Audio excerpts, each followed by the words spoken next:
The most neglected items on outboard motors, mainly carbureted two-strokes, but some EFIs as well.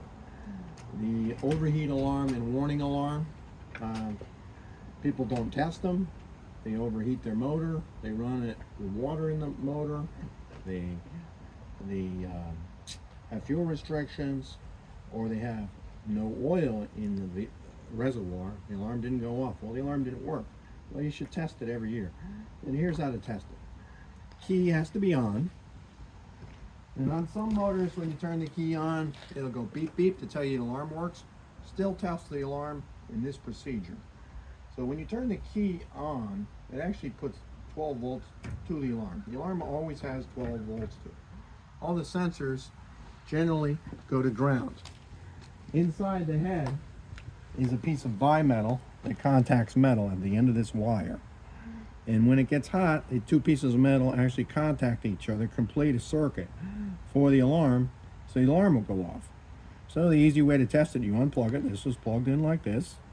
We've unplugged it for the V. Unplug this. You take any piece of metal with the key on, and the alarm works. So you plug that in. That one procedure, if you do every year, especially in the springtime, you'll save a bunch of motors. So nobody does it. People ignore it. It's a really good thing to do. We just had an additional problem. We had an Optimax come in. And that one has sensors for over rev protection, shift protection. It has if there's water in the oil, water in the gas, it goes off. So all those alarms, these people bought this boat, they had nothing but problems all year, which really stinks when you buy a used boat and that's all you have. The alarm didn't work. So what happens on that one, it puts it in Guardian mode, which it goes slow. And they thought, well, it's not getting fuel, it's not this. No, it was in Guardian mode. You don't know it's in Guardian mode because when it's in Guardian mode, the alarm goes off. They had no alarm. So it's a good thing to check every year. This is generally what they look like. If you need to put a new one in, you're going to actually buy them at an equivalent of a Radio Shack. There are no Radio Shacks anymore, but any electronic stores. It's called a piezoid alarm.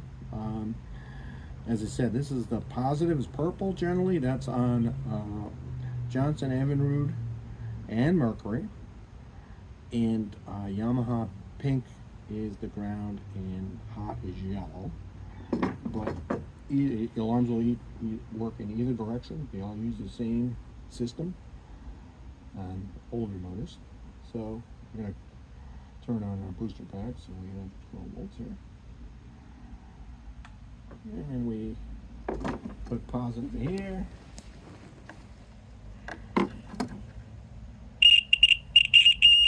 So we have a good alarm. If the alarm was bad in any motor, you can put this one in. And that's it.